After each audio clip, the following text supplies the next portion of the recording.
Well, the MTA is another step closer to seeing green over congestion pricing. The agency giving its approval to Governor Hochul's revised plan. All right, opponents not done trying to pump the brakes on the controversial toll. Fox 5's Linda Schmidt live in the Upper East Side with the latest on where things stand tonight. Linda. Yeah, first of all, good evening to both of you. And the new plan that we're talking about here tonight, this is the one that Hochul announced last week, and it still needs federal approval, which it will receive from the Biden administration, because they want to get this through before Trump takes office in late January. The MTA wants to resume work on extending the 2nd Avenue subway, install more subway elevators, update signals, and buy 270 electric buses, among other major projects. The agency says the only way to accomplish those goals and reduce traffic in the city is congestion pricing. It's the only policy that's going to deliver on all those things. Less traffic, cleaner air, better transit. So the MTA board has now approved Governor Hochul's new plan to charge most drivers $9 to drive south of 60th Street. Motion carries. We've adopted the resolution. The newly revamped pricing plan was approved by a 12-1 vote. Nassau County Representative David Mack was the only member to vote against it. He is concerned about first responders and other city workers paying yet another toll. There are many other things we can do to get the revenue and even more. And adding the tax on hardworking New Yorkers is inexcusable. The congestion pricing toll is scheduled to kick in January 5th. The $9 toll will increase to $12 in 2028 and $15 in 2031. President-elect Donald Trump opposes the toll and in the past has threatened to kill it once he takes office. But Congressman Jerry Nadler says Trump will not be able to. No, there is no legal pathway. The only legal danger is if a court should strike this down, which I don't think is going to happen. Okay, now there is a growing list of people in towns and states that do not want this, in addition to the lawsuit that has been filed by the state of New Jersey. Today, supervisors of 4 towns on Long Island, Hempstead, North Hempstead, Oyster Bay, and Brookhaven, held a news conference, and they are urging Donald Trump to terminate this plan as soon as he takes office. Back inside to you.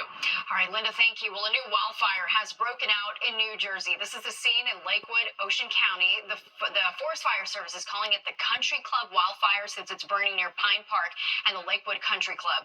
About 30 acres are burning. It is 0% contained. Surrounding roads in the area are closed. The cause of the fire is under investigation. New video tonight. The firefighting efforts in Orange County. That's where the large Jennings Creek wildfire is burning near Greenwood Lake. Helicopters dropped water on the burning brush earlier today. People living in dozens of homes there were asked to voluntarily evacuate over the weekend, and schools in Greenwood Lake were closed today. Fire officials estimate that the fire is now about 88% contained. And an emotional funeral service now to drought concerns here in the city. About a dozen New York counties, including the 5 boroughs, are under a drought warning. All right, that means agencies are being ordered to find ways to conserve water. An outbreak of brush fires in the Bronx, Brooklyn, and Manhattan have kept firefighters busy, and the state tells us it's responded to 15 wildfires in just the last 2 weeks. Now, because of the new warning, the mayor says the Delaware Aqueduct repair project will be paused until conditions improve. It's the first drought warning issued in 22 years. Burn bans are also in effect in New York State. But there is some relief from this dry weather on the way. That is good news. Meteorologist Audrey Puente is here with the very latest. Audrey? Good evening to both of you and good evening, everyone. The drought conditions, as we know, continue across the entire Northeast. Here in the New York City area, we are under a severe drought. The exception here is there's a red on the map where parts of New Jersey are under extreme drought. That includes Ocean, Burlington, and Atlantic counties down in portions of New Jersey. So now we have a drought warning that has been issued by the city of New York. That includes New York City, the Hudson Valley, and New Jersey. We were under a drought watch recently. Now they've upgraded it to a drought warning. So now the officials are urging everyone to immediately implement water-saving measures. Now, this is voluntary. It's not mandatory, but they do strongly urge everybody to do so. We've had an historic lack of precipitation, with October being the driest month on record here, and we haven't seen any significant rainfall in almost 2 months across the region here. So what does it mean to take precautions regarding water conservation? You want to take shorter showers and possibly only fill your bathtub halfway. way should you take a bath. Wash only full loads of dishes and laundry, and don't run the tap to make the water colder or warmer. And also try to reduce any car washing too for the duration of this drought period. Now, good news is on the horizon here. We're seeing an increasing chance of precipitation as we go further on into the week here. We could get a significant amount as we go Wednesday night into Thursday. I'm going to time it all out for you coming up. Stephen, Natasha? All right, thanks, Audrey. The defense started presenting its case. Well, it was a full house tonight for a Board of Education meeting in East Orange, New Jersey. The school district was recently forced to lay off nearly 100 staffers after a budget shortfall of over $2 million. The district superintendent says without the cuts, the district would have run out of money before the end of the academic year. I am committed to working with the city, working with the state, working with the board to continue to find every piece of revenue we can to continue to move this district forward. The cuts are expected to increase class sizes as students impacted by the cuts will be combined with other classrooms. And multiple city council committees holding a joint oversight hearing today focusing on the dangers of subway surfing. The groups are looking to better understand why teens are partaking in the often deadly and illegal trend.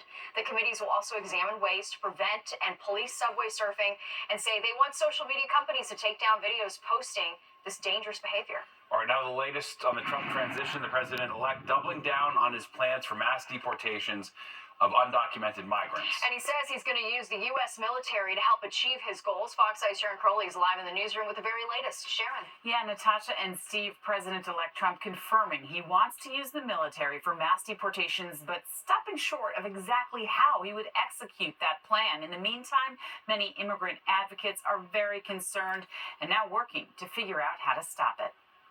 On day one, I will launch the largest deportation program. President-elect Trump appears ready to keep one of his signature campaign promises. On Truth Social, Trump said a report is true that he would be using the full resources of the federal government, including declaring a national emergency and deploying the U.S. military to make good on plans to increase deportations of illegal immigrants. I support President Trump's desire to prioritize the removal of people in this country who are here illegally and committing crimes. Republican Congresswoman Nicole Malliotakis represents Staten Island. He needs to use whatever means necessary to keep this country safe, to secure our borders, and deport those who are wreaking havoc and committing crimes in our cities. Folks with status and folks without status are incredibly fearful right now. Murad Awade is the president and CEO of the New York Immigration Coalition. It's unfortunate that we continue to hear from President-elect Trump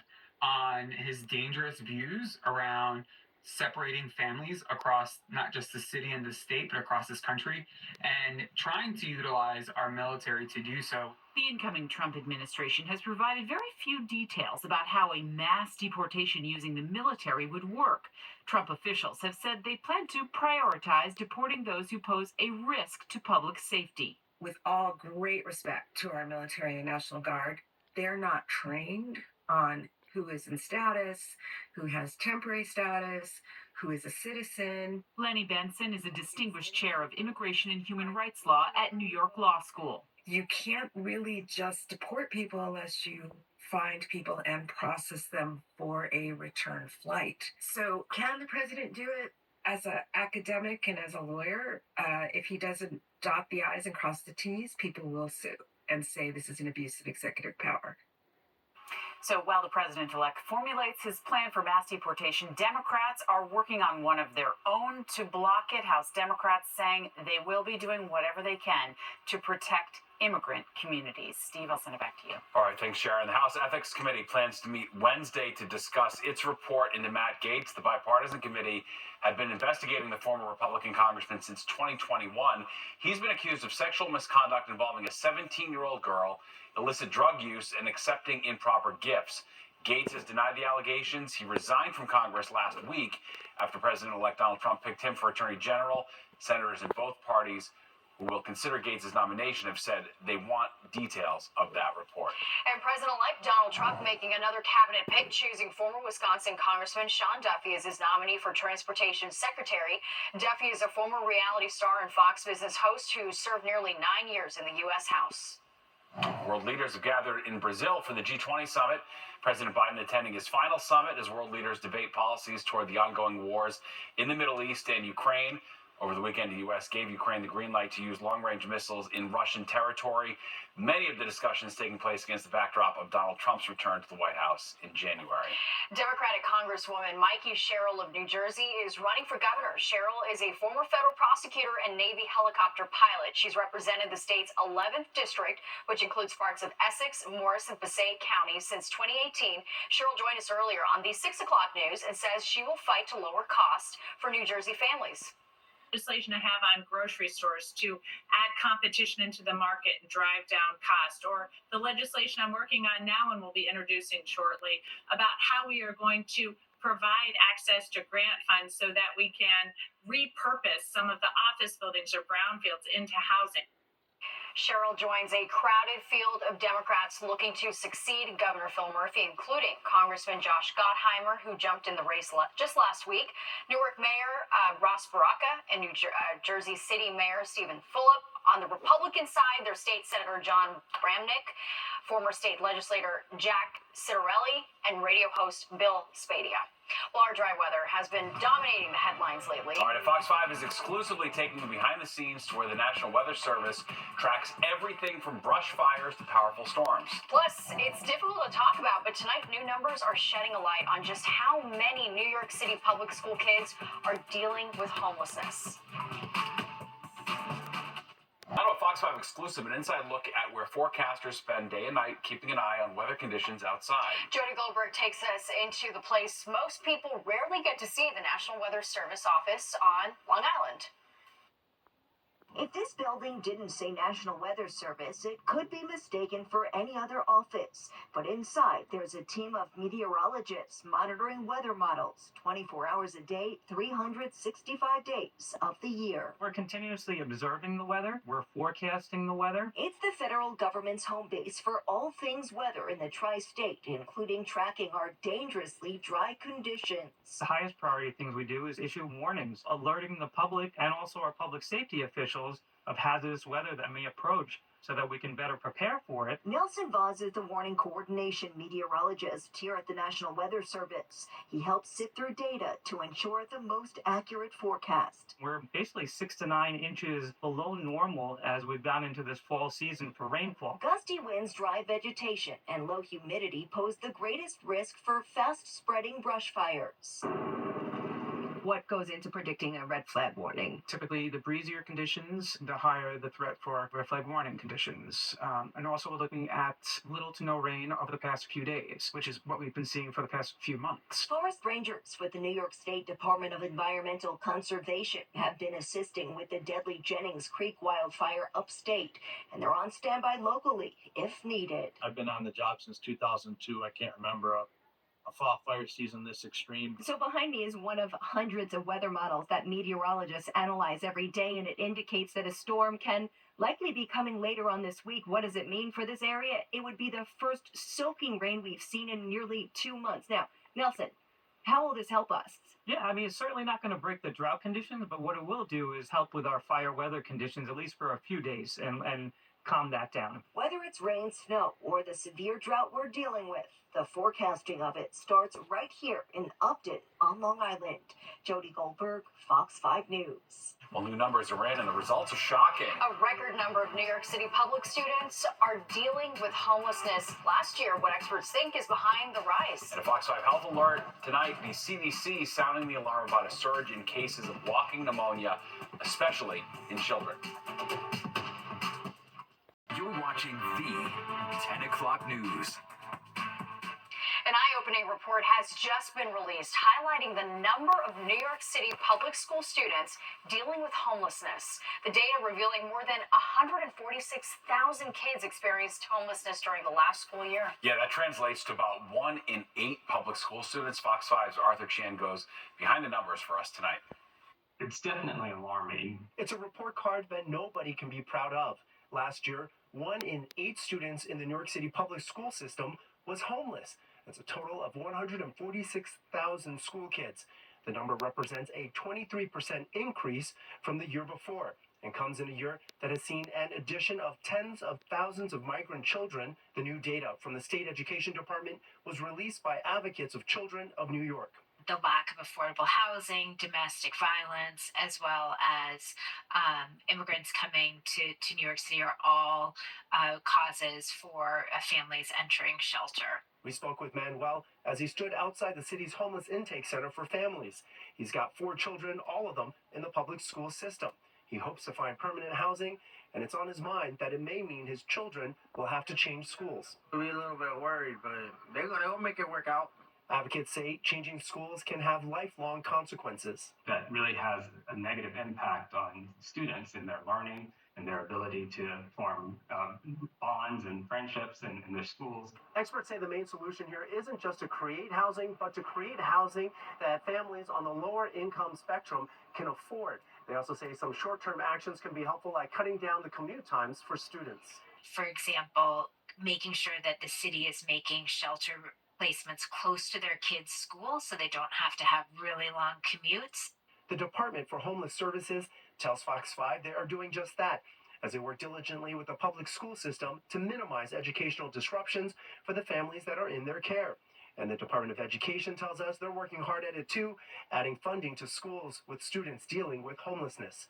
In the Bronx, Arthur Chien, Fox 5 News. City officials in Hoboken holding a park safety meeting tonight. People packed City Hall chamber to voice their concerns after a nanny was attacked and injured at Church Square Park on Halloween. Police saying they're taking steps to make the park safer.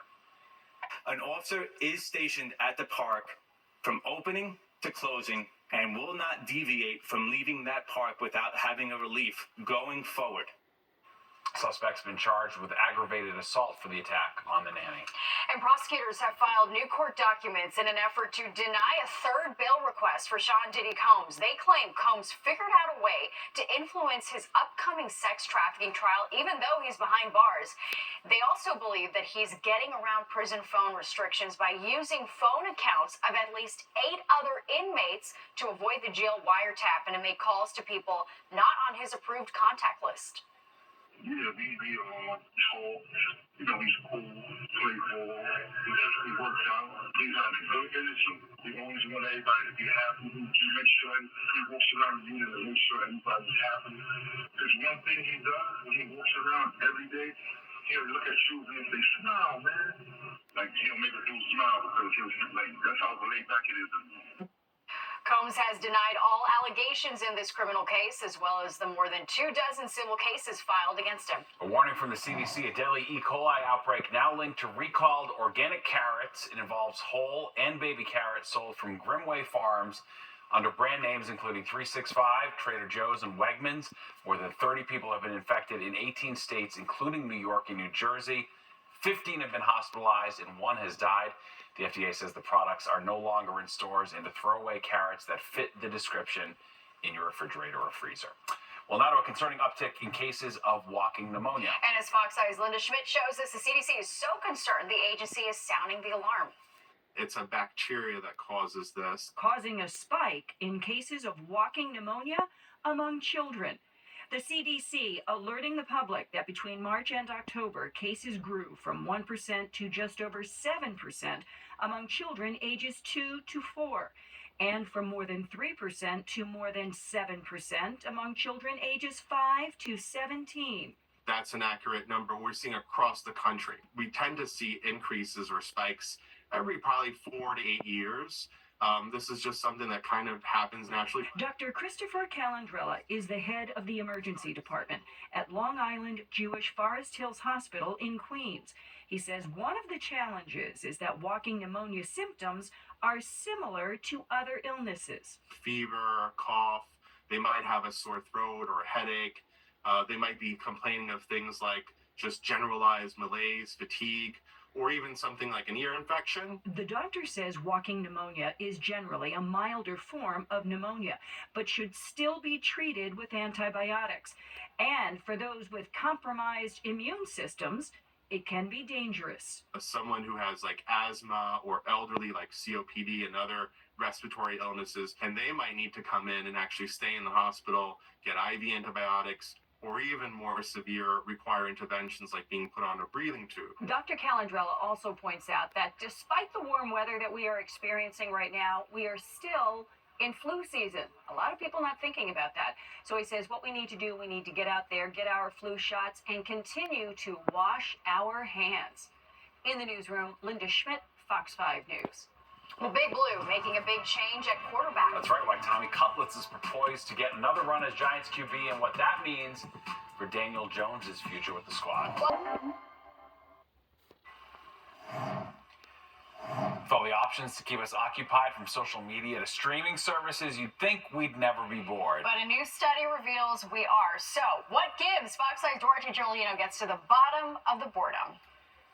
I just check out and just be on my phone. Like, the phone will like entertain me more than sometimes in real life, and that's not healthy. A new study published in the journal Communication Psychology confirms what Kayla Halladine already knows. We're more bored than ever, and digital media might be to blame. Psychologist Dr. Jeff Kadir says digital media affects brain chemistry. Now we're almost trained not to focus on one thing, but to just keep on going, getting that dopamine hit, that neurotransmitter that says, ooh, that's good, do that again. This research, which highlights findings from 64 other studies, highlights how bored young people are today. Teens and college students report feeling more bored than they did a decade ago. In the U.S., high school students reported a steady rise in boredom from 2010 to 2017, and similar trends were observed among Chinese college students from 2009 to 2020. Do you think social media and all that digital interplay is making you more likely to be bored? I mean, I would say, like, for me personally, sometimes I get bored on my phone. According to this research, all that content makes activities like reading or lectures seem dull by comparison. Multitasking, scrolling while watching TV, reduces enjoyment. Getting all of this fragmented information is going to cause us to be fragmented in the way that we are approaching different things. We'll have perhaps less focus. We'll be much more frustrated. You gotta like live in the present.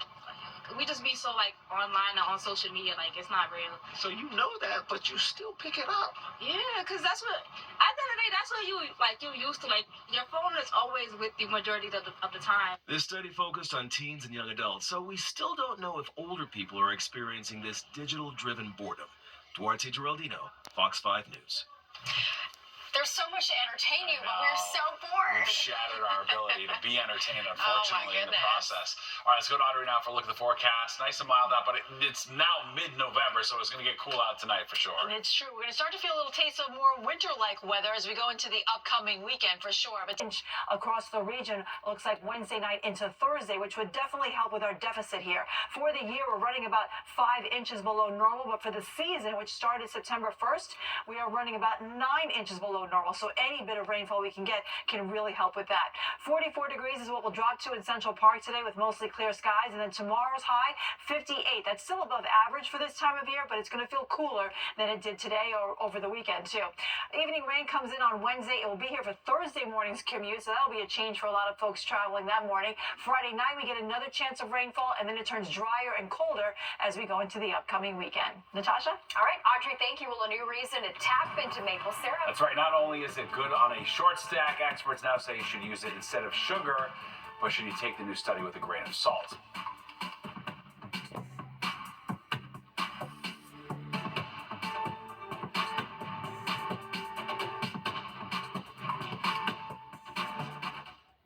A popular iPhone accessory is quietly disappearing. The Lightning to headphone jack adapter has been sold out for some time now in the U.S. The device lets users connect phones that don't have a headphone jack to lots of devices like wired headphones, car audio systems, and airplane entertainment systems. Apple is moving towards a USB-C port, which means the Lightning port may soon be gone for good. A new clinical trial suggests maple syrup could be a healthy substitute for sugar. Canadian researchers found people who replaced just 2 tablespoons of refined sugar with pure maple syrup experienced major health benefits, including better blood sugar control and lower blood pressure. The study was partly funded by Quebec maple syrup producers. Asterisk there at the end. Good to know. But I don't know. I like it, though. I'm I love skeptical. maple syrup. All right, and if you're begging to hear Cynthia Erivo belt out Defying Gravity and cannot wait to experience Ariana Grande's vocals on Popular, well, we are in luck. In celebration of the Wicked movie, record stores across the country are hosting soundtrack listening parties. That includes here in New York City. The parties are taking place between November 22nd and the 24th. Here in the city, they'll take place at Pancakes Records in Queens and For the Record in Brooklyn. And there's more of the 10 o'clock news straight ahead. All right, first, so here's a look at what you can expect tomorrow on the Roads and Rails. Looking for a job or trying new ways to stand out, so they're putting together TikTok resumes. Video resumes are flooding social media, but do they really work? An interview coach says it depends. If you're mid to junior level, entry level, or you're looking for something that's not like an executive position, I think the pros outweigh the cons. Drexler also says, remember to keep it professional. Don't reveal too much about yourself or past employers. And if you're already employed, be careful because a public post could tip off your current boss that you're looking to change jobs. Never a good thing. Yeah, no, that wouldn't be good. All right, let's get one last check of the forecast tonight. Audrey, how's it looking? All right, looking pretty chilly tonight, Steve. We're expecting temperatures to be near the freezing mark. North and west of the city will drop down to about 44 in Central Park. Tomorrow's highs a little bit cooler than they were we had across the region today. However, they still will be above average for this time of year. We're looking for numbers mostly in the middle to upper 50s, and there will be a spot shower towards the afternoon. And the good news is we're going to get more beneficial rain as we go Wednesday night into Thursday. I plan for a wet morning commute on Thursday, and then it turns cooler and drier as we go into the upcoming weekend. Stephen and Well, Tasha? all right, thanks, Audrey. And don't go anywhere. And